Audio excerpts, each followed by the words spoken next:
পিছন থেকে গাউসে পাক ডাক দিয়ে বলতেছেন, ও বাবারা, তোমরা কি নিয়ে তকরাতকরি করতেছো? দুজন পিছনে ফিরে চাই দেখে গাউসে পাক বলুন, মুসলমান বেটার ভাওয়ার বাড়ছে না কমছে? হ্যাঁ, 3টা লাফ মারছে।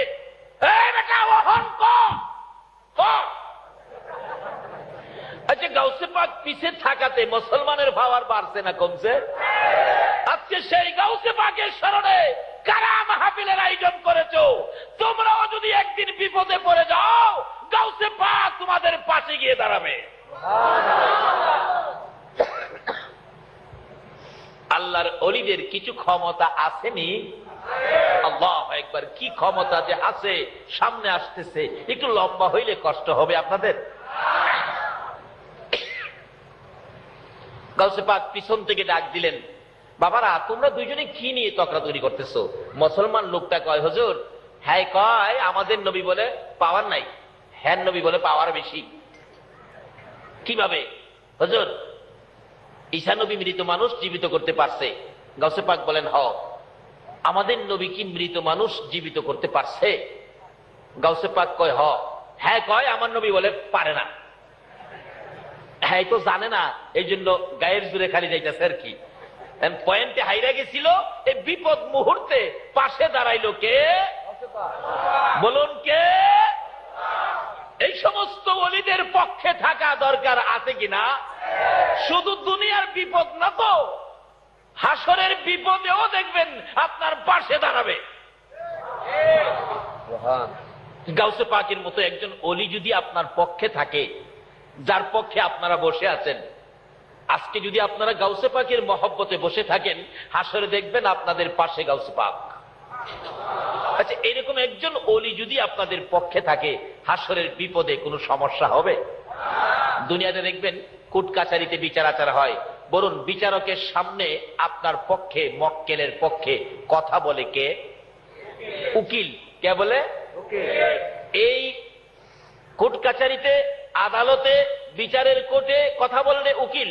উকিলরা কিভাবে মক্কেল বাঁচাবে এমন কিছু আইন বই পড়ে পড়ে পয়েন্ট শিখছে না? তারা এই পয়েন্টের বলে মক্কেল বাঁচাইয়া দেয়। দুনিয়ার আইন বই পড়ে উকিলরা যেমন কোর্ট কাছারির থেকে মক্কেল বাঁচাইয়া দেয়, আল্লাহর ওলিরা আল্লাহর ভালোবাসার আইন বই পড়েছে, হাসরের ময়দানে তারাও আপনাদের মতো মক্কেলকে বাঁচাইয়া পার করে দিবে। কিভাবে পার করবে? আল্লাহর কোর্টের মক্কেল হব আমরা, উকিল হবে গাউসে পাক, খাজা বাবা। জোরে জোরে বলুন সুবহান। ওই রকম আল্লাহর ওলিরা হবে উকিল, বিচারক হবেন আল্লাহ। যদি ওই রকম উকিল, ভালো উকিলের পক্ষে থাকেন, কি হইতে পারে বাস্তবে আসুন। আমাদের এলাকার এক ঘটনা, এখন তো যে যুগে পড়ছি আমরা, ভালোবাসার যুগ। এক সুন্দরী মেয়ে, বড়লোকের মেয়ে, গরিবের ছেলে, বড়লোকের মেয়ে, গরিবের ছেলে, একটা খুব সুন্দর, লেখাপড়ায় ভালো, তার সাথে ভালোবাসা সম্পর্ক হয়ে ওই বড়লোকের মেয়েটা 50,000 টাকা সহ ছেলেকে নিয়ে কলেজ থেকে উদাও। এই ঘটনা বাংলাদেশে হয় না? হইলে বালা। উদাও নাই, পত্রিকায় লেখে ইমুকের ছেলে, ইমুকের মেয়ে উইরা গেছে। কিন্তু মেয়ের বাবা ছিল বড় শক্তিশালী, কেস করলেন, নারী অপহরণ কেস, অনেক টাকা দিলেন। কিছুদিনের মধ্যে তার মেয়েকে উদ্ধার করে নিয়ে আসলেন, কোর্টে নিয়ে গেলেন, মেয়েকে বুঝাইলেন, তুই বলবি তোকে জোর করে নিয়ে গেছে। এখন কেস করে দিলেন, জোর করে নিয়ে গেছে। এমন চাপা চাপছে কেস, পুলিশ খালি ছেলেকে খুঁজে বাড়িতে যায়, তার মা বাবাকে টর্চারিং করতেছে, তোমার ছেলেকে বের করে দাও, না হয় তোমাদের বিচার হবে।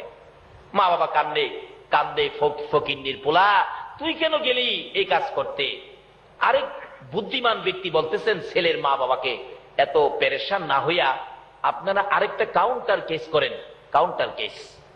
উকিলের কাছে গেছে, উকিল সাহেব আমি এই বিপদে আছি, এই বিপদের কি কোনো পথ পাওয়া যাবে উদ্ধার হওয়ার জন্য? উকিল বলে, এত আইন বই পড়ছি, এটা কোনো ব্যাপার হইল, কেস করেন, কাউন্টার কেস, ছেলেকে নিয়ে আসেন। ছেলে তো ভয়ে বাড়িতে আসে না, আমার ছেলে সুগাইয়া একবারে কাঠের মতো হয়ে গেছে, ভয় পায়, খায় না, ঘুমায় না, না জানি পুলিশে ধরে নিয়ে যায়। নিয়ে আসেন। রাত্রে একদিন গভীর রাত্রে উকিলের বাড়ির নিচে, উকিল কই বেটা চিন্তা করিস না, এই যে দেখ আইন বই ভর্তি, এই আইন, এত আইন বই পড়ছি, তোর কিসের বিপদ, আমি বিপদ থেকে তোরে বাঁচাইয়া দিব, যা চিন্তা করিস না, কিন্তু শর্ত হইল আমি যা কমু তা শুনবি। কেস করে দিলেন।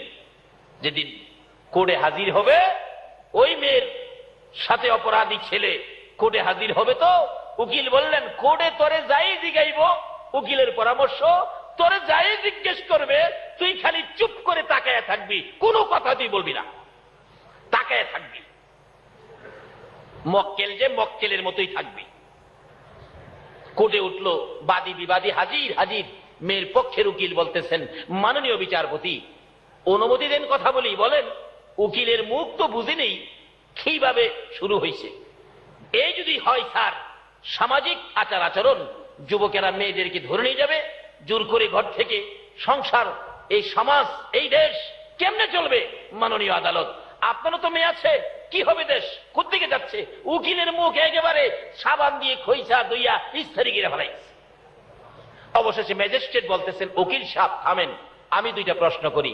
এই ছেলে, এই মেয়েটাকে তুমি যখন জোর করে ধরে নিয়ে যাও তখন রাত্র কয়টা বাজে? তার উকিলের পরামর্শ কি ছিল? চুপ করে থাকা, কথা বলিস না। চেয়েছি ম্যাজিস্ট্রেটের পাই, আরে বাবা রাত্র তখন কয়টা বাজে?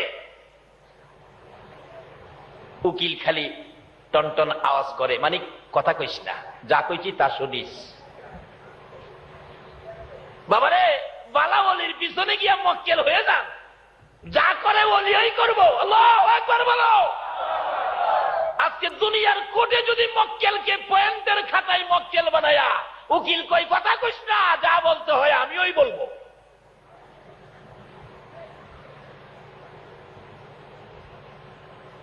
কি ব্যাপার, কথা বলো, বলে না।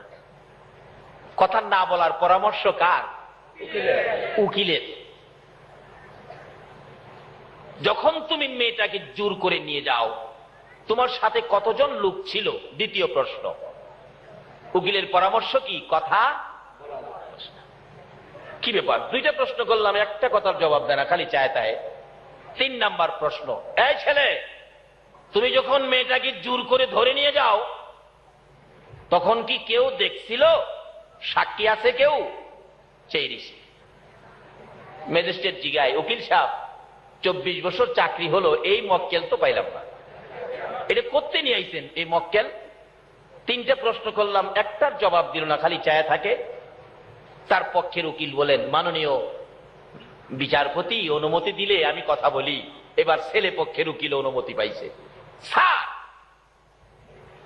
এই ছেলেটা এত সুন্দর কথা বলতেন স্যার, মানুষ রেডিও বন্ধ করে তার কথা শুনতো, টিভি বন্ধ করে তার কথা শুনতো, কিন্তু আজকে ছেলেটার দিকে তাকাইলে স্যার মায়া লাগে, চোখে পানি আসে স্যার। এই মেয়েটাকে যেদিন ছেলেটা জোর করে টাইনা বাহির করে, মেয়েটা একটা চিল্লানি মারছিল, চিল্লানিতে তার কানের পর্দা ফাইটা গেছে। এখন কে কি বলে কিছুই শুনে না, শুধু তাকায়া থাকে স্যার। তার কষ্টের কথা আমার কষ্টে, আমার কথার মধ্যে এই কষ্টটা স্যার কি বলবো স্যার, এই দুঃখটা কার কাছে বলবো? ছেলেটার লাইফটা বরবাদ হয়ে গেছে তার চিল্লানিতে। মেয়েটা তো এই পাশে দাঁড়ানো, মেয়েটা বলেন, স্যার আল্লাহর কসম করে বলে আমি চিল্লানি দেই নাই। ছেলে পক্ষের উকিল বলেন, মাননীয় বিচারপতি আপনার পয়েন্টের খাতায় লিখুন, মেয়ে বলেছে চিল্লানি দেয় নাই, আপনার সামনে বলেছে, তাইলে জোর করে নেয় নাই। এবার ম্যাজিস্ট্রেট ডাকতেছে, এই কাজী সাহেবকে নিয়ে আসো, কাজী সাহেব। ম্যাজিস্ট্রেটের উপস্থিতিতে কাজী সাহেব এসে বিবাহ হয়ে গেল। বলুন, বিপদ বাড়লো না কমলো? এত বড় বিপদ থেকে বাঁচলো কারু সিলাই। আবার এই মেয়ের সাথে বিবাহ হইল কারু সিলাই। বলুন, কার পরিচয়? সবাই যেন বললেন না। কোন নবী? আমাদের নবী। বলুন, কার নবী? যে নবীর এক একজন উম্মতের মর্যাদা কত, আল্লাহ বলেন, বন্ধু তোমার একজন উম্মত পৃথিবীতে থাকতে এই পৃথিবীটা ধ্বংস হবে না। তোমার একজন উম্মত হাসরের জমিনে থাকতে আমি আল্লাহ জান্নাতের দরজা বন্ধ করব না। যেই নবীর উসিলায় সকল নবীর নবুয়তি, যেই নবীর উসিলায় আল্লাহর আরশ করছি, যেই নবীর উসিলায় 7 আসমান 7 জমিন, যেই নবীর উসিলায় নদী নালা বৃক্ষলতা পশু পাখি সকল সৃষ্টি, সে নবীর নাম হলো রাহমাতাল লিল আলামিন। আল্লাহ পাক সকল সৃষ্টির কাছে এ নবীর খবর পৌঁছে দিলেন, তোমাদের সকলের জন্য রহমত হলো এই নবী যার নাম আমি নিজে রেখেছি রাহমাতাল লিল আলামিন। সকলের জন্য যিনি রহমত, শুধু আমাদের জন্য নয়, পশু পাখির জন্য নবী রহমত, ভাগ ভাল্লুকের জন্য, চন্দ্র সূর্যের জন্য। কিন্তু আমরা তো নবীরে চিনি না। চন্দ্র সূর্য নবীকে চিনতে ভুল করে নাই, ভাগ ভাল্লুক নবীকে চিনতে ভুল করে নাই, গাছ গাছরা নবীকে চিনতে ভুল করে নাই। এই নবীর উম্মত যদি হতে পারেন, আপনার ভাগ্যে কি আসবে দেখুন না। যে মিম্বরে দাঁড়াইয়া খুতবা দিতেন, মিম্বর পাকা হওয়ার আগে একটা শুকনা খেজুরের গাছ, শুকনা মৃত শুকনা খেজুরের গাছ মাটির মধ্যে গাইরা এর মধ্যে হেলান দিয়ে জুমার দিন খুতবা দিতেন। মিম্বর যখন পাকা হয়ে গেল, গাছটা উঠায় ফেলে দিল। নবীজি জুমার দিন খুতবা দিবেন, কে যেন হাও মাও করে কাঁদতেছেন। রাসূল বলেন, কাঁদে কে? সাহাবীরা বলেন, ইয়া রাসূলুল্লাহ, আমরা তো কেউ কাঁদি না, আমার কানে কান্নার আওয়াজ আসতেছে, তোমরা তালাশ করো। সাহাবীরা দেখে ওই শুকনা মৃত খেজুরের গাছটা কাঁদতেছে। মৃত শুকনা গাছ কান্দে কোন নবীর জন্য? যেই নবী হলো রাহমাতাল লিল আলামিন।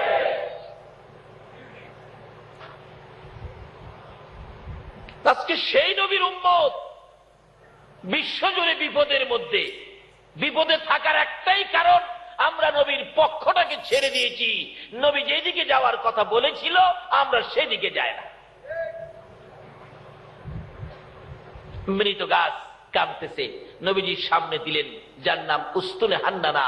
রাসূল বলেন, ও উস্তুনে হান্নানা, মৃত শুকনা খেজুরের ঘাস, তুমি এইভাবে কাঁদতেছো, তুমি তো মৃত, তুমি এইভাবে কাঁদবো কিভাবে? খেজুরের গাছ, মৃত গাছ জবাব দেন, হুজুর আমি মৃত ঠিক, কিন্তু আমার একটা ব্যথা আছে। কি ব্যথা? আমি এতদিন রাহমাতাল লিল আলামিন নবীর পিঠ মুবারকের সাথে লেগে থাকতাম, আজকে আমি নবীর থেকে দূরে সরে গেলাম। নবীর থেকে দূরে যাওয়ার ব্যথাই বেদনা সহ্য করতে না পেরে আমি এতিমের মতো কাঁদতেছি। রাসূল বলেন, তুমি তো মৃত, তুমি তো জীবিত না, তুমি কান্দো কিভাবে? সাহাবীরা আর সহ্য হয়ে গেলেন, হুজুর মৃত ঘাস আপনার ব্যথায় কান্দে, আমরা জীবিত হয়ে কি করলাম? কান্দিস না, তোর কান্না শুনে আমি নবীর মায়া হয়ে গেছে, দয়া হয়ে গেছে, আর কান্দিস না রে উস্তুনে হান্নানা, আমি তো সকলের জন্য রহমত, আমি নবী তোর জন্য দোয়া করে দেই, তুই একটা জীবিত খেজুরের গাছ হয়ে যাবে। বলুন, আমাদের নবী দোয়া করলে মৃত গাছ জীবিত হইতে পারেনি? একবার একজন খ্রিস্টান আরেকজন মুসলমান, দুইজন একসাথে যাচ্ছে হাইটা। খ্রিস্টান লোক বলতেছেন মুসলমানকে, দেখো মুসলমান বেটা, আমাদের যে নবী ছিল ঈসা নবী, কত ক্ষমতাবান ছিল, মরা মানুষ জীবিত করে ফেলছে কুম বিইজনিল্লাহ বলে। আমাদের মুসলমান লোকটা বলতেছে, না, তোমাদের নবী ঈসা নবীর চাইতে কোটি কোটি গুণ পাওয়ার বেশি ছিল আমাদের নবী, কারণ আমাদের নবী হলো সকল নবীর সেরা নবী, শ্রেষ্ঠ নবী, যার উসিলায় সকল নবীর নবুয়তি, যার উসিলায় কুল কায়নাত। খ্রিস্টান বেটা খুব জ্ঞানী ছিলেন, হ্যাঁ প্রশ্ন করে বসলেন আমাদের মুসলমানকে, শোনো, তোমাদের নবী কি মৃত মানুষ জীবিত করতে পারছে? তখন এই মুসলমান বেটা হ্যাঁ জানে না, জীবনে ওয়াজ শুনতেও যায় নাই।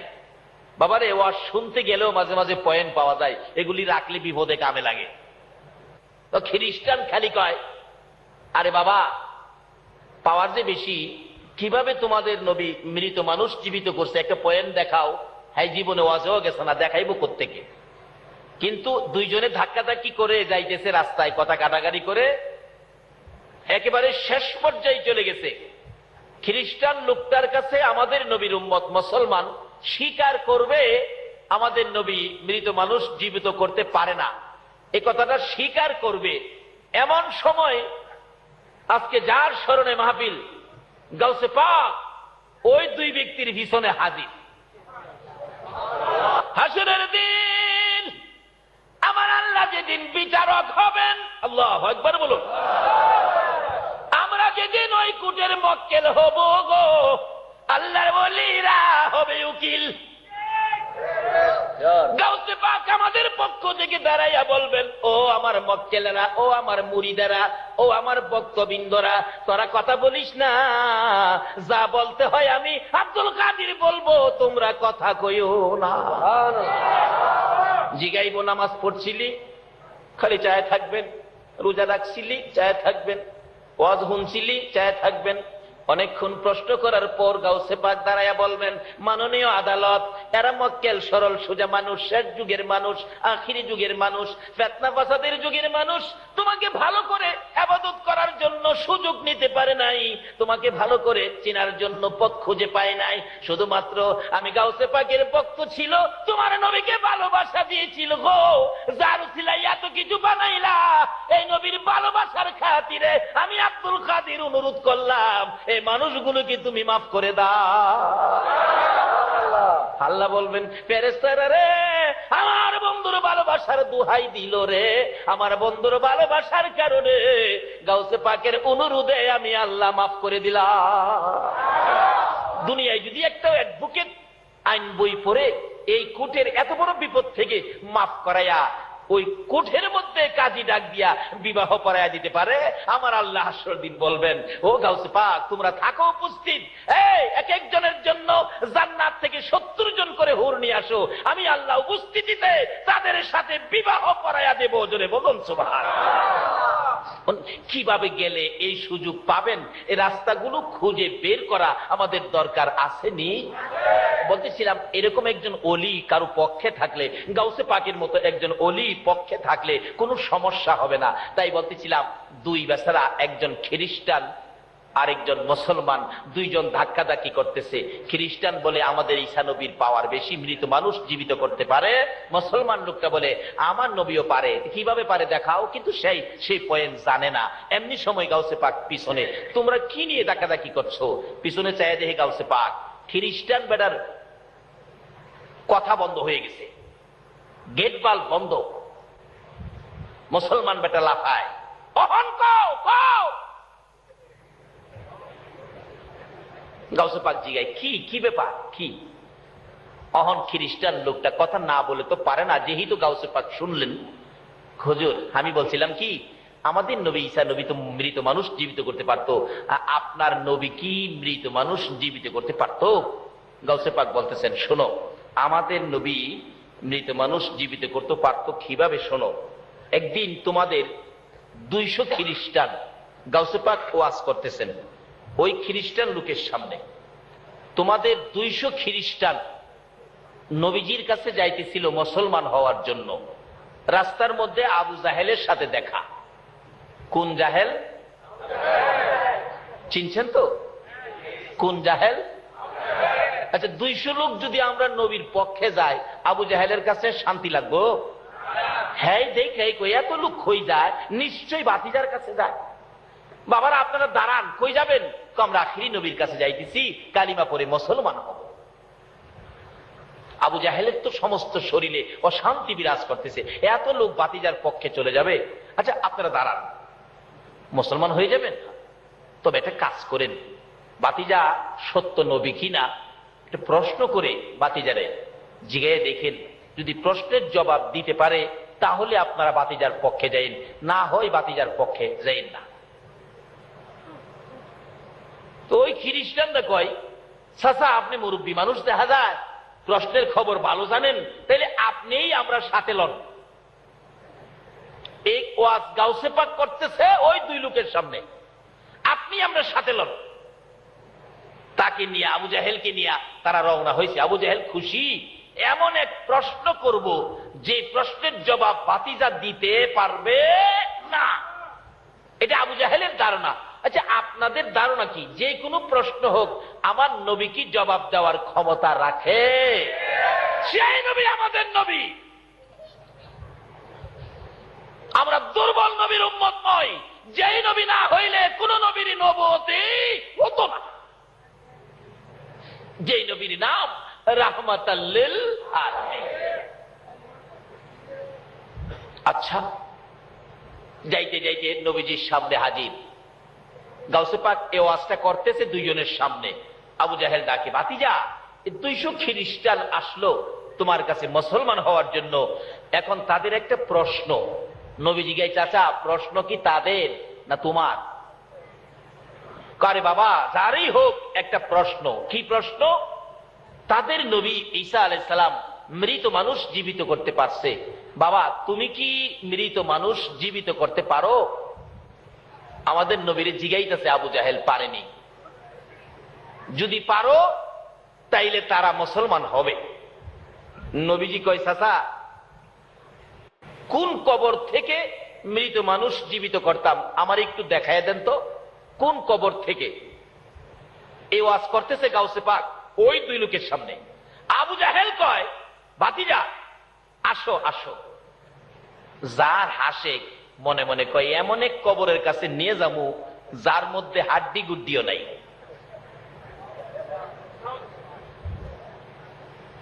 একেবারে মুসা নবীর আমলের এক কবর। কই মুসা নবী? মুসা নবীর আমলের এক কবরস্থানের পাশে গিয়া বলতেছে, ভাতিজা এই কবরটা থেকে মৃত মানুষ জীবিত করো। আচ্ছা, আবু জাহেলের ধারণা হাড্ডিও নাই, কোত্থেকে হবে? আচ্ছা, আপনাদের ধারণা কি? না থাকুক হাড্ডি, আমাদের নবী ডাক দিলে মানুষ কি আসবে? আমাদের নবী আঙ্গুল ইশারা করলে আকাশের চাঁদ জানি কি হয়? বলুন কি হয়? আঙ্গুল ইশারাই আকাশের চাঁদ 2 টুকরা হয়। আর এখানে ডাক দিলে কি উঠবে না? আবু জাহেল কয়, এই কবরটার থেকে। আমার নবী কবরের পাশে দাঁড়ায় বলতেছেন, এই কবরে তোমরা কে? এই কবরে কে আছো? উঠো তো, উঠো। নবী ডাক দিতে দেরি ওই মুসা নবীর আমলের যে ব্যক্তি এখানে শায়িত ছিলেন, বিরাট বড় এক ব্যক্তি, কালা ছাই হয়ে গেছে, আস্তে আস্তে উঠতেছে, বড় বড় চোখ। দেখে কমর পর্যন্ত বাহির হলে হাতের মধ্যে 2টা আগুনের করতাল, দাও দাও করতেছে আগুনগুলো। আমার নবী তো দয়ার নবী, ওই মুসা নবীর উম্মতকে দেখে বলতেছেন, বাবা তোমার এত কষ্ট কি ব্যাপার?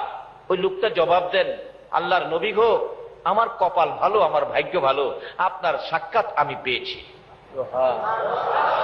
হুজুর আমার বুঝি ভাগ্য খুলে গেছে গো, রাহমাতাল লিল আলামিনের দেখা পেয়েছি।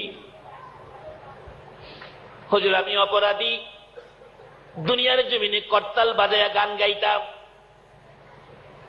দুনিয়ার জমিনে এই করতাল বাজাইয়া গান গাওয়ার অপরাধে গো কবরে আসার পর আমাকে আগুনের করতাল হাতে লাগাইয়া দিল। এই আগুনের তাপে আমার সারাটা দেহ পড়তে পড়তে কয়লার মতো ছাই ছাই হয়ে গেছি। হুজুর আর মানে না, ধৈর্য আর কুলায় না। আমার নবী বলেন, বাবারে তোমার কষ্ট দেখি আমার বড় মায়া হয়ে গেছে। আমাদের নবী হইল গো মায়ার নবী। এ তো মায়ার নবী রে। আবু জাহেল জীবনে কত কষ্ট দিয়েছে গো, আমার নবীরে এমন এক পর্যায়ে নিয়ে গেছিল, একবার গর্ত করে আবু জাহেল চাইছিল গর্তের মধ্যে ফেলাইয়া আমার নবীরে জীবনের বিদায় করে দিবে। নাউজুবিল্লাহ বলো। জীবনে যত সুযোগ কষ্টের জন্য ছিল সকল সুযোগগুলো আবু জাহেল আমার নবীর বেলায় কাজে লাগাইছে। আবু জাহেল একদিন গভীর রজনীতে আমার নবী আবু জাহেলের ঘরের দরজায় রাত্রে 12টা থেকে 12:30টার দিকে আবু জাহেলের ঘরের দরজায় দাঁড়াইয়া ডাকতেছে, চাচা চাচা গো, ও চাচা দরজাটা খুলো। আবু জাহেল বলেন, এত রাত্রে এত সুন্দর করে চাচা কইয়া কে ডাকে রে, আমার কলিজা ঠান্ডা করে দিল। আবু জাহেল দরজাটা খুললেন, দরজা খুলে দেখে একটা পূর্ণিমার চাঁদ উদয় হইয়া রইছে।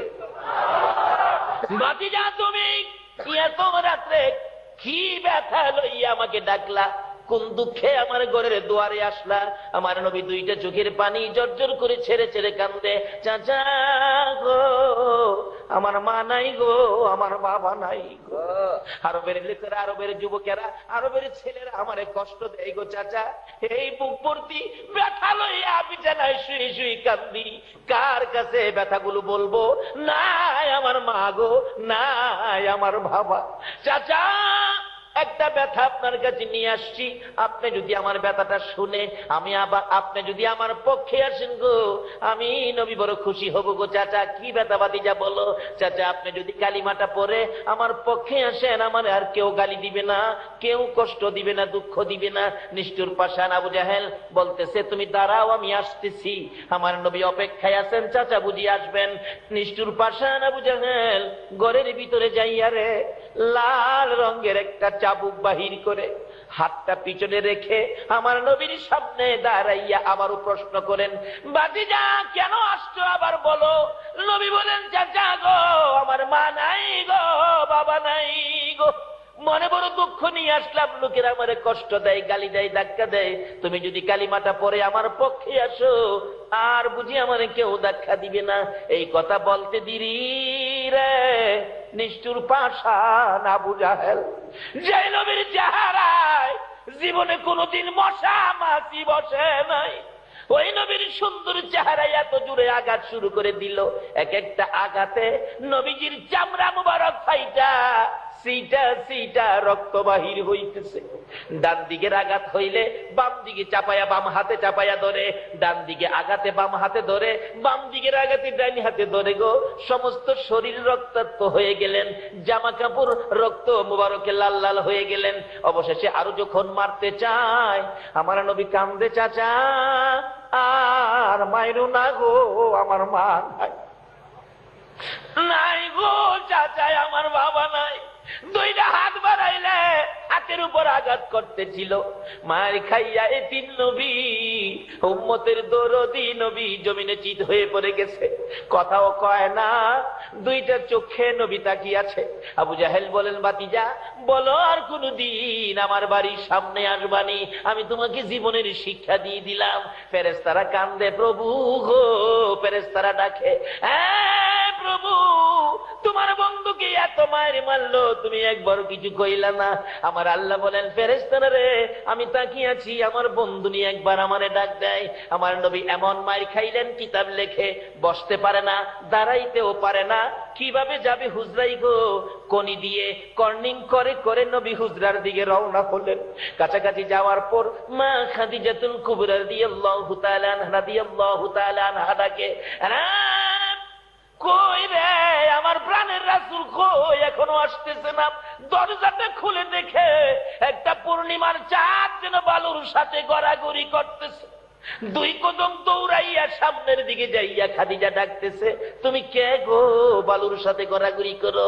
আমার নবী ডাকে, খাদিজা রে, ও খাদিজা আয় রে, আমার সমস্ত শরীরের চামড়া ফাটাইয়া পালাইছে, তোমার আমারে মারছে রে খাদিজা, আমি নবী হাঁটতে পারি না, দাঁড়াইতে পারি না। আমার আল্লাহ বলেন, বন্ধু এই কালিমাটা লইয়া আবু জাহেলের বাড়ির সামনে যাইয়া এত মার খাইলা গো কালিমাটার জন্য, যাও, আমি নবী, আমি আল্লাহ তোমার সাথে কথা দিলাম গো বন্ধু, আমি আল্লাহ তোমার সাথে ওয়াদা দিলাম, এই কালিমা লইয়া যারা তোমাকে ভালোবাসা দিবে গো, আমি আল্লাহ 10টা পৃথিবীর সমান একটা জান্নাত দান করে দিব। জীবনটা ভরাই আবু জাহেল আমার নবীকে কষ্ট দিয়েছে। এবার প্রশ্ন হলো, মৃত মানুষ জীবিত করত, আবু জাহেলের ধারণা আমাদের নবী পারবে না। আচ্ছা আপনাদের ধারণা কি নবী পারবে? ডাক দিলেন, সাথে সাথে উঠলেন, বিরাট বড় লোক। নবীজি বলেন, বাবা এই কষ্ট করতেছো, আগুনের করতাল তোমার হাতে, বাবা তুমি একবার পড়ো, মুসা নবীর উম্মত, নবী বলতেছেন একবার পড়ো লা ইলাহা ইল্লাল্লাহু মুহাম্মাদুর রাসূলুল্লাহ সাল্লাল্লাহু আলাইহি সাল্লাম।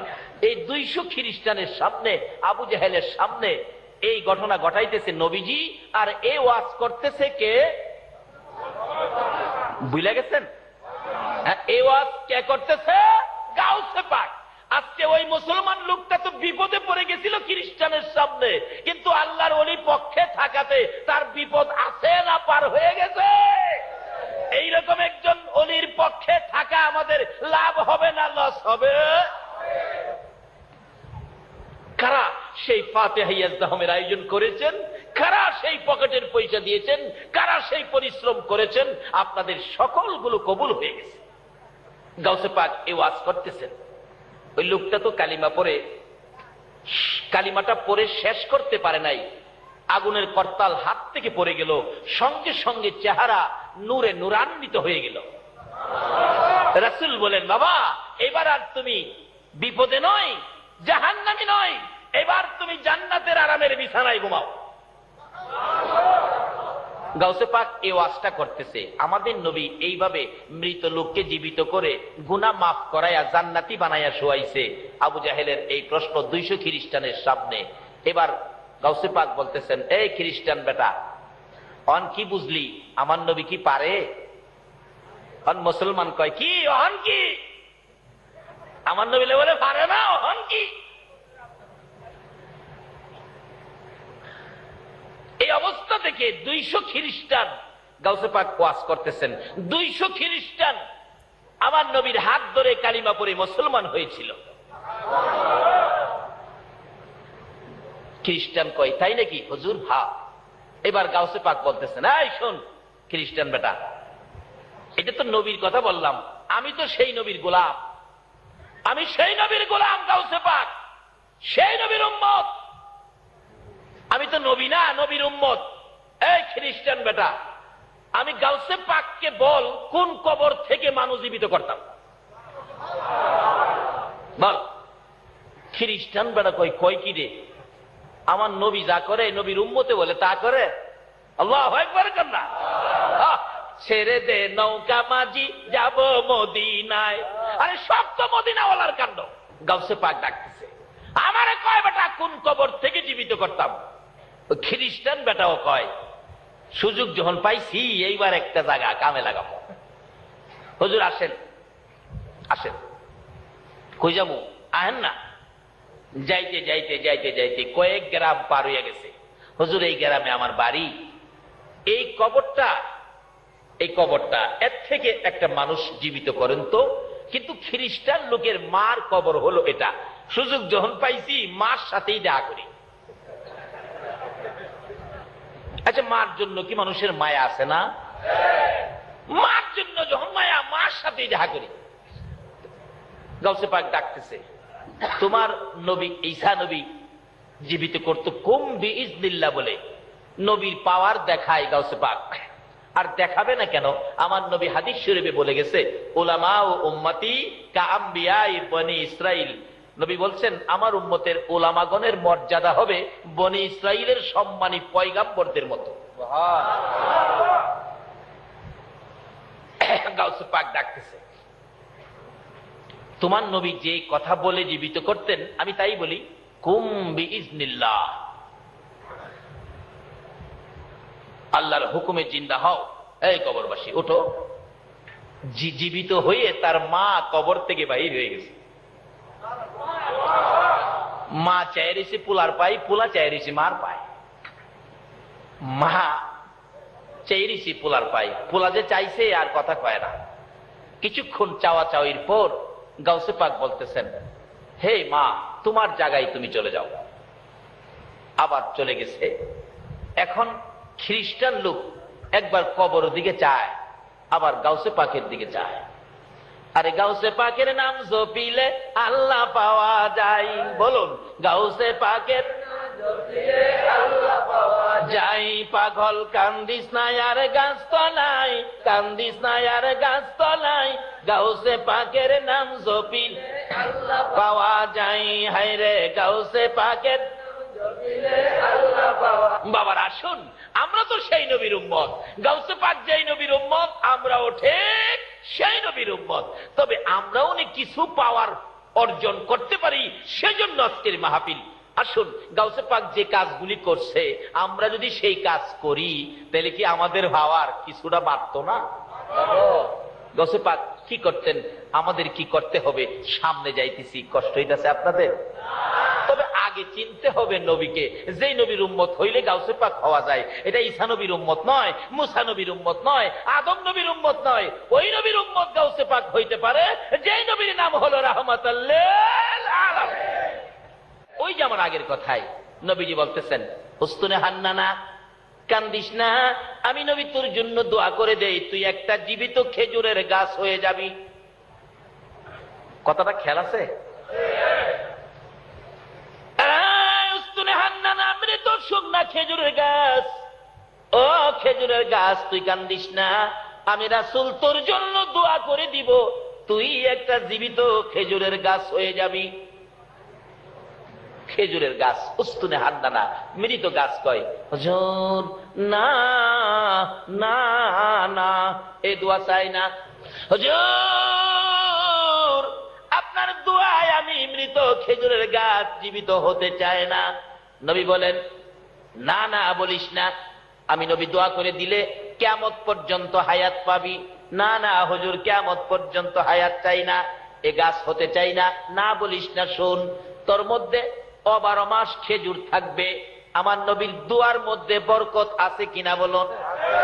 কিন্তু যে নবীর দোয়াই এত বরকত, এই নবী 24টা ঘন্টাই উম্মতি উম্মতি বলে রাসূল কাঁদছে। এখনো সোনার মদিনার রওজা পাকে কানটা লাগাইয়া শুনেন, আমার নবী রওজা পাকে শুয়া শুয়া একটু ঘুমায় না, 24 ঘন্টাই নবী আপনার আমার জন্য কান্দে। যেই নবী উম্মতের জন্য এত কান্দা কান্দে গো, বলুন এই নবীর উম্মত হইতে পারলে চোখের পানির উসিলায় আল্লাহ আমাদেরকে মাফ করে দিতে পারবে কিনা? ডাকতেছে, হুজুর আমি বরকতের খেজুর হতে চাই না। নবীজি বলেন, না না করিস না, কিয়ামত পর্যন্ত তোর মধ্যে খেজুর থাকবে, এত বরকতের খেজুর হবে আমি নবীর দোয়ায়। সমস্ত পৃথিবীর উম্মতেরা তোর গাছের খেজুর নিয়ে খাবে, কিন্তু খায়া তাদের পেট ভরে যাবে, কিন্তু তোর খেজুর শেষ হবে না। আচ্ছা, নবীর দোয়ার মধ্যে এই কিসিমের বরকত আসেনি? এই জন্য তো নবী রাহমাতুল লিল আলামিন। বলতেছিলাম, উস্তুনে হান্নানা ডাকতেছে, হুজুর চাই না সেই দোয়া কিয়ামত পর্যন্ত হায়াত পাইয়া গো, সমস্ত পৃথিবীর মানুষকে খেজুর খাওয়ানোর জন্য। তাহলে তুমি কি দোয়া চাও, কি চাও বলো? উস্তুনে হান্নানা মৃত খেজুরের গাছ বলেন, ইয়া রাসূলুল্লাহ, আপনার নবী যেই জান্নাতে থাকবেন গো, যে জান্নাতের বিছানায় আপনি নবী ঘুমাইবেন গো, আমি উস্তুনে হান্নানা মৃত খেজুরের গাছ, সেই বিছানার পাশে একটা খেজুরের গাছ হইয়া আমি সব সময় আপনার নবীকে দেখতে চাই। রাহমাতুল লিল আলামিন নবীকে গাছ গাছরাই চিনে গো, উম্মত হইয়া নবী চিনলাম না। পশু পাখিরা চিনে, জঙ্গলার হরিণে চিনে। আল্লাহু আকবার বলো। যারা নবীকে চিনে, নবীর পক্ষ তারা ধরে, যারা নবীরে চিনে তারা নবীরে কিনে। যারা নবীরে চিনে তারা নবীরে, যে যা চিনে সেই তা কিনে। যারা গাউসে পাককে চিনেছে তারা ফাতিহা ইয়াজদাহম করেছে, যারা নবীকে চিনেছে ঈদে মিলাদুন নবী আয়োজন করেছে, যারা নবীরে চিনে নাই মিলাদুন নবীর আয়োজন। এই জাতের ব্যক্তি আছে না চিটাগাং? আছে আছে, তাই তো সহজ হয়ে গেল। নবীর চাচা আব্বাসের জীবনী খুললে পাবেন, নবীজি দুনিয়াতে আসছে, রাহমাতুল লিল আলামিন দুনিয়াতে আসছে, খবর পায়া নবীর আপন চাচা ছিলেন আব্বাস, কিন্তু সুযোগ পাইতেছে না, সময় পাইতেছে না, কিভাবে যাব ভাতিজারে দেখার জন্য। 3 দিন পরে রাত্রের বেলা সুযোগ করে 3 দিন পরে দেখতে গেছে ভাতিজাকে। রাত্রে নিরিবিলি যাইয়া দরজাটার কাছে দাঁড়াইয়া দেখে নবী যে ঘরে ছিলেন শিশু নবী, একটা পূর্ণিমার চাঁদ যেন ঘরের ভিতরে ঢুকে গেছে। আরে কি আশ্চর্য, জেনারেটর নাই, বিদ্যুৎ নাই, এত আলো কিসের? আব্বাস বলেন তাকাইয়া রইলাম ঘরের দরজার ফাঁকে দিয়ে, তাকাইয়া দেখি এ তো আকাশের চাঁদ না, এই দিয়ে আমার ভাতিজা। আব্বাস অনেকক্ষণ তাকাইয়া দেখে, লক্ষ্য করে দেখে যে দোলনাটার মধ্যে শিশু নবী শোয়া ছিলেন, মানুষ ছাড়াই দোলনাটা এইভাবে দুলতেছে, মানুষ নাই, দোলনা লড়ে। হাই আশ্চর্য, তাহলে তো আমার এই বাতিজা সাধারণ কোনো মানুষ নয়। চিনা ফেলাইছে কিন্তু, সাধারণ মানুষ এই বাতিজা হইতে পারে না। দেখি আরো কি কাণ্ড কারখানা ঘটে। আবার দেখে 3 দিনের শিশু নবী দোলনায় শুয়ে এই আঙ্গুল ইশারা করে আকাশের পূর্ণিমার চাঁদটাকে এভাবে আঙ্গুল দিয়ে ঘুরাইতেছে। সুবহানাল্লাহ, আসতে গেলেন? আব্বাস কয় হায় হায়, এই বাতিজা সাধারণ মানুষ না, টার্গেট করছে এই বাতিজার পক্ষে যাবে। সেই টার্গেটে বুঝি আপনারাও সে নবীর পক্ষে বসে আছেন। টার্গেট জীবনে কোনোদিন বাতিজার পক্ষে যাব চিনালাইছি। যেদিন আব্বাস কালিমা পড়ে মুসলমান হয়েছিলেন, প্রথম প্রশ্ন করে, বাবা আমি তোমার পক্ষে আসার জন্য কোন দিন থেকে টার্গেট করেছি? কোন দিন? ছোটকালে তোমাকে দেখতে গিয়েছিলাম, 2টা কারখানা, কাণ্ড কারখানা দেখেছি। বাবা এই ঘটনাগুলো আমি জানতে চাই, ওদিন থেকে টার্গেট তোমার পক্ষে যাব। আজকে মনের কথাটা বলি। চাচা কি? বাবা গো, আমি তোমাকে 3 দিনের দিন রাত্রের বেলা দেখতে গিয়েছিলাম, যাইয়া দেখি যে দোলনাটার মধ্যে শোয়া ছিলা, মানুষ ছাড়াই দোলনাটা এইভাবে দুলতেছে। আমি জানতে চাই বাবা, মানুষ ছাড়া দোলনা কিভাবে ধুলে? আমার নবী চোখের পানি ছেড়ে দিলেন। চাচা গো, আমার দুঃখের কথা মনে করে দিয়েছেন। দুনিয়ার সাধারণ শিশুরা জন্মগ্রহণ করলে দোলনার মধ্যে শোয়াইয়া রাখে, মা দোলনা দুলাই, মা যদি কাছে না থাকে বাবা দোলনা দুলাই। চাচা আমাকে দোলনায় শোয়াইয়া মা দোলনায় ধাক্কা দিয়ে কোনো কাজের জন্য বাহিরে গেলে আমার দোলনাটা যখন আস্তে আস্তে থামতে শুরু করত, আমি নবী বাম দিকে তাকাইতাম, ডান দিকে তাকাইতাম, আমার বাবা কই, আমার দোলনা দুলাবে কে? এমনি সময় আমার আল্লাহ রহমতের ফেরেশতাকে নির্দেশ করতেন, ফেরেশতারা রে, নাই রে আমার নবীর বাবা নাই, আমার নবী এতিম, বাবা হারা হইয়া দোলনায় শুয়ে থাকবে, দোলনা থেমে যাবে, আমি আল্লাহ সহ্য করতে পারি না। যারে রহমতের ফেরেশতারা, তোরা যাইয়া আমার এতিম নবীর দোলনা দুলাইতে থাকো। চাচা রহমতের ফেরেশতারা দোলনা দুলাইছে? বলুন চট্টগ্রামের কারো দোলনা ফেরেশতারা দুলাইছে? কোন নবীর দোলনা ফেরেশতারা দুলাইতো? যেই নবী হলো রাহমাতাল লিল আলামিন। সেই নবীকে চিনানোর জন্য আমার আল্লাহ কত সিস্টেম করেছে। বাবারে, আগে নবী চিনেন তারপরে নামাজে যান, আগে নবী চিনেন তারপরে টুপি লাগান, আগে নবী চিনেন তারপরে দাড়ি রাখেন, কাজ হবে। নবী চিনেন না, দাড়ির কোনো দাম আছে? আছে? নবী চিনেন না, টুপির কোনো দাম? নবী মানেন না, নামাজের কোনো মূল্য নাই।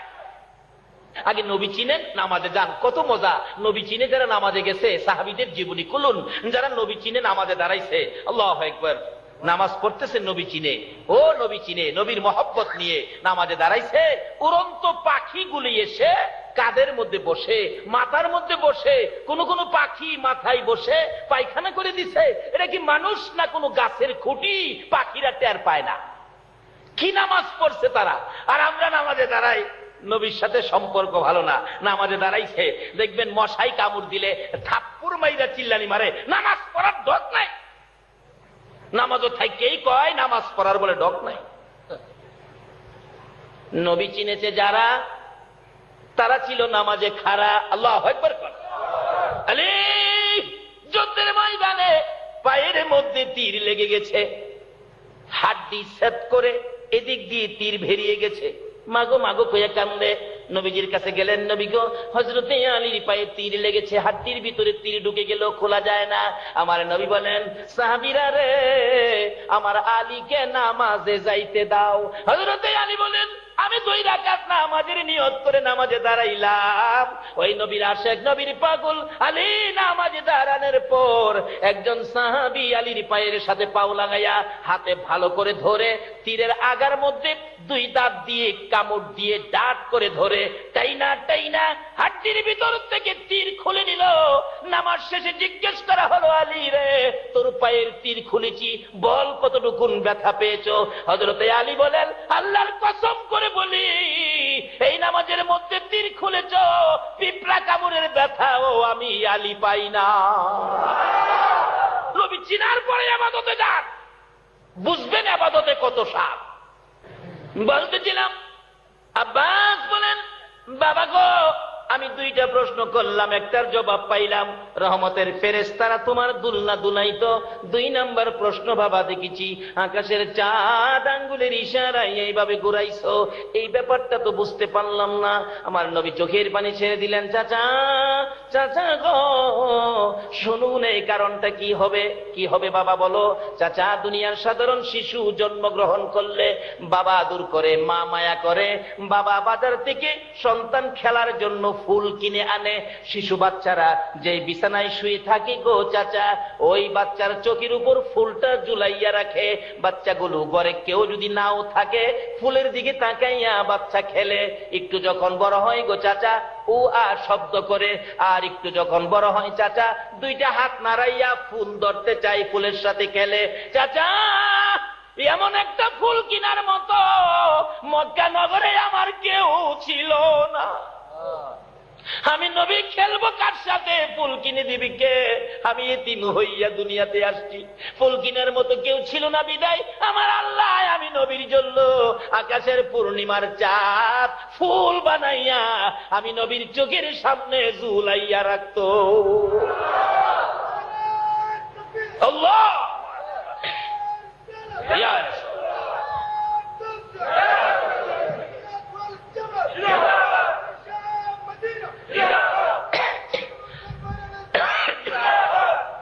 এবার এই নবীর উম্মত হইতে গেলে কোরআন শরীফে আরো কি বলেছে? এই নবীর উম্মতের উদ্দেশ্যে রাহমাতাল লিল আলামিন নবীর উম্মতের জন্য আরো ঘোষণা আসছে কোরআন শরীফে, কুল্লু নাফসিন যায়িকাতুল মাউত, সকল প্রাণী একদিন মৃত্যুর কুলে ঢলে পড়তে হবে। বলুন, আমরা আখিরি নবীর উম্মত, আমাদের কি মৃত্যুর কুলে ঢলে পড়তে হবে? আমাদের কি মরতে হবে? আচ্ছা, মরার পরে কই যাবেন? কই যাবেন? হে দেশটার নাম কি? এটা কি মরার পরে আপনার মহরত থেকে আনোয়ারা যাবেন? মরার পরে কোন দেশে যাবেন? আচ্ছা, কবরে যে যাবেন, কবরের রিপোর্ট নিছেন নি? কবরের অবস্থা কি? কবরে যে যাইবেন, কবরের খবর তো নিলেন না। নবীর উম্মত নবীরে জিগাই, নবী গো কবরের খবর কি? নবী যদি বলে কবরের খবর, আপনারা মানতেন না? নবী বলছে, উম্মতেরা রে, এক একটা কবরের ভিতরে 99টা করে মারাত্মক বিষাক্তক সাপ দেওয়া হবে।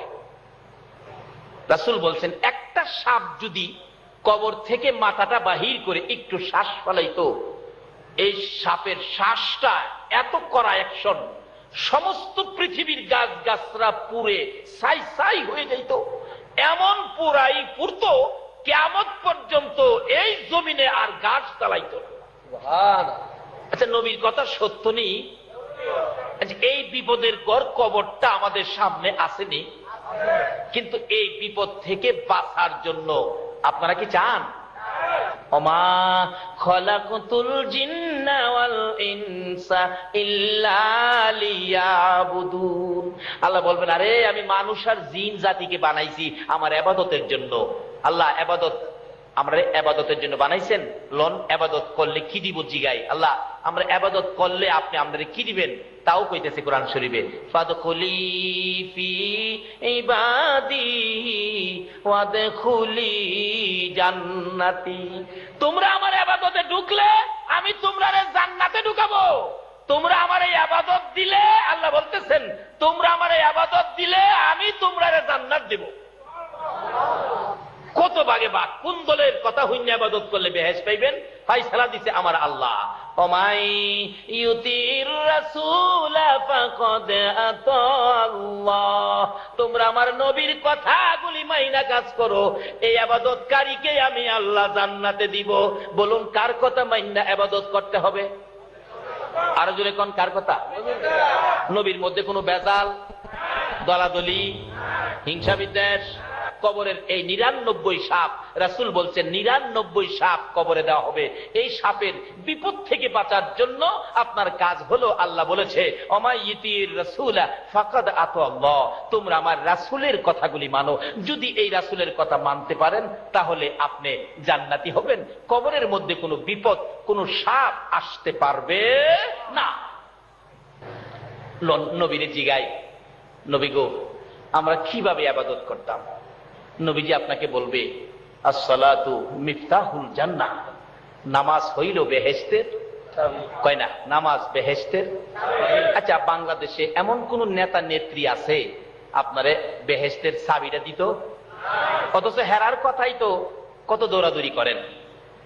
আল্লাহ পাক শান্তির ভান্ডার বানিয়ে, শান্তির সাগর বানিয়ে পাঠাইলেন যেই নবীকে, এই নবী হলো রাহমাতাল লিল আলামিন। এই নবীর কথা মানেন, শান্তি পাবেন, রহমত পাবেন, সাহায্য পাবেন, বরকত পাবেন। আল্লাহু আকবার বলুন। এই নবীর পক্ষের এক ব্যক্তি কিতাবে আসছে, যার নাম হলো খালিদ বিন ওলীদ। একবার এক জালিম বাদশাহ এই নবীর বিরুদ্ধে যুদ্ধের ময়দানে সৈন্য প্রেরণ করলেন 60,000।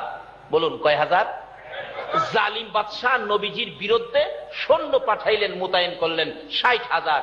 আমার নবী বলতেছেন এই 60,000 সৈন্যের মোকাবেলা আমি নবী একজন পাঠাইতে চাই। 60,000-এর মোকাবেলা কে যাবে? একজন দাঁড়াইছে, হুজুর আমি যাব। রাসূল বলেন তুমি তুমি তুমি তুমি না, তুমি বসো। আরেকজন দাঁড়াইছে, হুজুর আমি যাব। 60,000-এর মোকাবেলায় যাইব একজন। রাসূল বলেন তুমি তুমি না, তুমি বসো। আরেকজন দাঁড়াইছে, যার নাম খালিদ বিন ওলীদ, তরবারিটা হাতে দাঁড়াইছে। ইয়া রাসূলুল্লাহ আমি যাব। রাসূল বলেন খালিদ ঠিক আছে। আমার নবী বলেন খালিদ রে, 60,000-এর মোকাবেলায় তরবারি লইয়া একা যাবি, সাহস কোত্থেকে পাইলি? খালিদ বিন ওলীদ বলেন ইয়া রাসূলুল্লাহ, যেদিন পড়েছি লা ইলাহা ইল্লাল্লাহ মুহাম্মাদুর রাসূলুল্লাহ, এদিন থেকে খালিদ বিন ওলীদ 60,000 কেন 60 লক্ষের মোকাবেলায় যুদ্ধে যাইতে খালিদের বুকে কোনো ভয় আসে না। হুজুর আমি যাব, আমি আমি। যে যুদ্ধের সেনাপতি ছিলেন হযরত উবাইদা ইবনে জাররাহ রাদিয়াল্লাহু তাআলা, উবাইদা ইবনে জাররাহ বলে নবী গো একবারে খালিদকে একা না দিয়ে 60,000 তো 1000 পিছে একজন, আর 59 জন দেন, মোট 60 জন দেন, 1000 পিছে একজন। এই নবীর উম্মত 1000 পিছে একজন হইলেও খবর আছে, চিনলেন না তো নবীরে। আচ্ছা 1000 পিছে একজন, 60 জন পাঠাইলেন 60,000-এর মোকাবেলা। খালিদ বিন ওলীদের হাতে তরবারি, আগে যাচ্ছে, ময়দানে দাঁড়াইছে। ওই জালিম বাদশার পক্ষে সৈন্যরা কয় এ খালিদ কেন আইছো? 60,000-এর সামনে 60 জন, সালাদ বানাইলাম। খালিদ বিন ওলীদ কয় কে কারে সালাদ বানাই? শুরু হোক, টের পাবি। বলুন খালিদের পক্ষে আছে কে? আল্লাহ। আর আছে কে? আল্লাহু আকবার বলুন। যার পক্ষে আল্লাহ আল্লাহ রাসূল আছে তার কি কোনো ভয় আছে? যুদ্ধ শুরু হবে। খালিদ বিন ওলীদ আকাশের দিকে তরবারিটা উড়াইয়া একটা ডাক দিয়েছিলেন, নারে তাকবীর, ইয়া রাসূলুল্লাহ বলে আক্রমণ শুরু করলো। একসাথে 60,000 খতম। দুই চারটা যাও কিছু আসিল, দৌড়ে বাদশার কাছে গেছে। বাদশা এক খালিদ বিন ওলীদ 60,000 হতে এলিছে, ময়দানে যাওয়া সম্ভব না। আর কয় লাখ ফাটাইবেন? হতে এলিব কস কি 60,000 একজনে করে? একজন তো দেখতে একজন, দেখলাম আকাশের দিকে তরবারি উড়াইছে আর মারছে, দেখি এই তরবারির সাথে আকাশ থেকে হাজার হাজার তরবারি মারতেছে। এই তরবারি কার পক্ষে আসবে? যার কাছে আছে মুহাম্মাদুর রাসূল। এই নবীর পক্ষ ছাড়া আকাশের সাহায্য কাউকে দেওয়া হয় না। খালিদ বিন ওলীদ রক্ত ঝরতেছে তরবারি, বাদশা খবর পায়, কই করলি কি? এক ব্যক্তি ৬০,০০০ হুতাইছে, হ্যাঁ তো দেখা দরকার, খবর দাও। বাদশা খালিদ বিন ওলীদকে দেখতে চাইছে, একজন কানে কানে বলছে, কাঁপতাছে ভয়ে, আমার মায়ের নাম একটা খবর নিয়েছি। কি খবর? যে বাদশা নির্দেশ দিছে যুদ্ধের, বাদশা কইছে আপনারা যাইতেন দেখবার লেগা, তাই নাকি? হ্যাঁ।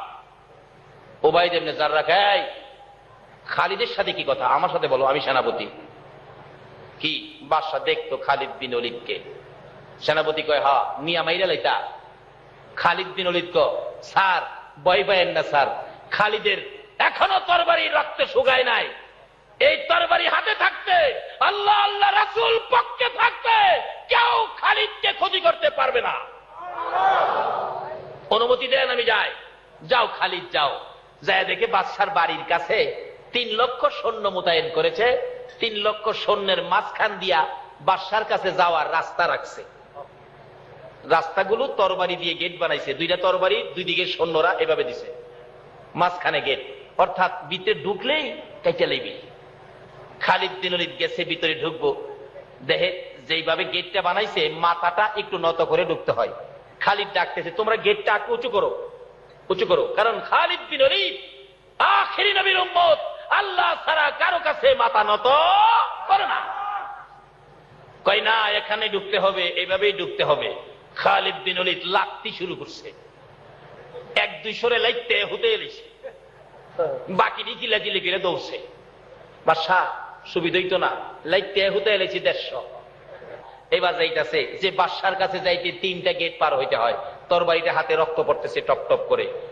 প্রথম গেটে গেছে, দারোয়ান জিগায় কাকে চায়? দারোয়ান জিগায় খালিদ বিন ওলীদকে কাকে চায়? খালিদ বিন ওলীদ, তোর বাদশা বলে কইছে খালিদ বিন ওলীদ রে দেখতো। কয়, স্যার আপনি কি সে খালিদ ৬০,০০০ যে হুতাইলা? হ্যাঁ স্যার, আমারে মাইরেন না জান গিয়া। 2 নাম্বার গেটও গেছে, প্রথম গেটে বাধা দিছে না, মনে হইলা ওই খালিদ বিন ওলীদ। আমি আর বাধা দিয়া জীবনটা দিয়া লাভ নাই, স্যার জানগা স্যার। 3 নাম্বার সিঁড়ি পার হয়ে গেছে, 3 নাম্বার সিঁড়ি। 3 নাম্বার গেট পার হয়ে যাওয়ার পর বাদশার কাছাকাছি একবারে খাস কামরায় গিয়ে বসছে। বাদশা যেখানে বসছে সামনাসামনি বসছে খালিদ বিন ওলীদ, একবারে বাদশার হাঁটুর সাথে হাঁটু লাগাইয়া বসে। বাদশা কয়, তোমার নাম কি? কয়, যারে দেখতে চাইছো সেই খালিদ। বাদশা কয়, 3 লক্ষ সৈন্য কই রে? খালিদ কোন দিক দিয়ে আইলো? খালিদ বিন ওলীদ তরবারিটা এর গর্দানের মধ্যে নিয়ে লাগাইছে। 3 লক্ষ সৈন্য রে রাহস, তোরে শেষ করে এলাম। খালিদ, 3 লক্ষ সৈন্যের গেরাওয়ের মধ্যে তুমি আমার গর্দানে তরবারি ধরছো, তোমার কি একটু ভয় নাই? এখন নির্দেশ দিলে তোমাকে 3 লক্ষ টুকরা করে ফেলবে। খালিদ বিন ওলীদ বলেন, হে বাদশা, সেই ভয় খালিদ করে না। খালিদের সঙ্গে আছে আল্লাহ, আল্লাহর রাসূল। খালিদ বিন ওলীদ দুনিয়ার কাউকে ভয় করে না। তোর 3 লক্ষ সৈন্যকে ডাক দেওয়ার আগেই তোকে শেষ করে দিব। বাদশা কয়, খালিদ মারিস না, যে আল্লাহ যে রাসূল পক্ষে থাকলে 3 লক্ষ সৈন্যের ভয় থাকে না। আমাকে সে আল্লাহ, সে আল্লাহর রাসূলের পক্ষে আমারে কবুল করে দাও। আল্লাহুম্মা আমিন। রব্বানা যালামনা আনফুসানা ওয়া ইল্লাম তাগফির লানা ওয়া তারহামনা লানাকুনান্না মিনাল খাসিরিন। রব্বিরহামহুমা কামা রাব্বায়ানি সগীরা। রব্বুল আলামিন জান্নাতের বাগানে বসে জান্নাতি মেহমান লইয়া আমি গুনাহগার তোমার শাহী দরবারে হাত বাড়াইছি। ছেলের নাম বাদশা, ওনার জন্য দোয়া করেন, বেশি অসুস্থ। মাবুদ, জানি না জীবনে আর কতদিন এইভাবে হাত বাড়াইতে পারবো। কবে জানি মৌতের চিঠি দিয়ে গো নিষ্ঠুর আজরাইল পাঠাইয়া দাও। কবে জানি এই 2টা হাত সাদা কাফনের ভিতরে ঢুকাইয়া দাও। ওই দিন আসার আগে তুমি যার প্রেমে সব বানাইছো আরশ কুরসি লৌহ কলম সাজাইছো, যার উপরে তুমি ফেরেশতাদেরকে নিয়ে দুরূদ ও সালাম প্রেরণ করো, ওই নবীর উপর দুরূদ ও সালাম মদিনা পাঠাইলাম গো আল্লাহ। আমাদের দুরূদ ও সালাম গুলো পাখির মতো উড়াইয়া উড়াইয়া দয়ার নবী মায়ার নবীর রওজা আতহারে পৌঁছাইয়া দাও।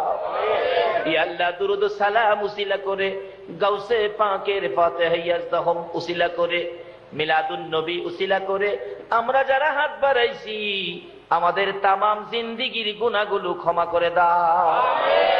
মাবুদ গো, দয়া করে শেফা করে নেক হায়াত বাড়াইয়া দাও। হসপিটালে যাইতে হবে এমন রোগ কাউকে দিও না গো আল্লাহ।